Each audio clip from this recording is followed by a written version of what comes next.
ኢራን ለኢትዮጵያ መልእክት ልካለች። ከዚህ ቀደም ለኬንያ የማስጠንቀቂያ መልእክት የላከችው ኢራን ለኢትዮጵያ ደግሞ የድጋፍ መልእክቷን ነው የላከችው። ኢራን ምንድን ያለችው የሚለውን ልንገራችሁ። ኮሜንት ላይ ታንኪዩ ኢራን ያላችሁ ጻፉልኝ።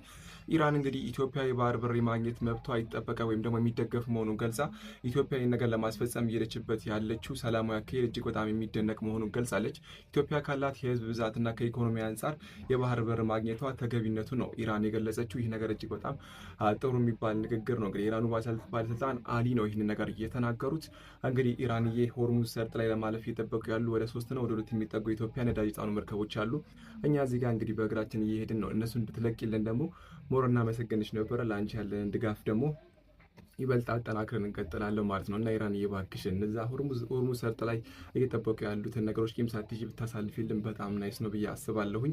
እዚህ ጋር መኪኖቹ ይኸውልሽ ከአንድ ማዲያ አንድ ማዲያ የተገናኙ ነው ያሉትና ኢራን እየነሱን ማሳልፊልን ጥያቄያችን ነው። ለማንኛውም ኢራን ይህን ለኢትዮጵያ አስተላልፋለች። ከዚህ ቀደም ኬንያን ውሃ ተጠንቀቂ ሳይድ ብላ ትይዥ ጥሩ ነው ምናምን ብላት ነበር። ከእስራኤልና ከአሜሪካ ጋር እያደረገችው ካለችው ነገር አንጻር ምንድን ነው ገለልተኛ ብትሆኚ በጣም ይጠቅምሻልና ውሃ ብላት ነበር። ኤኒዌይስ ለእኛ ያስተላለፈችው መልእክት ደግሞ የባህር በርን በተመለከተ የድጋፍ መልእክት ነው።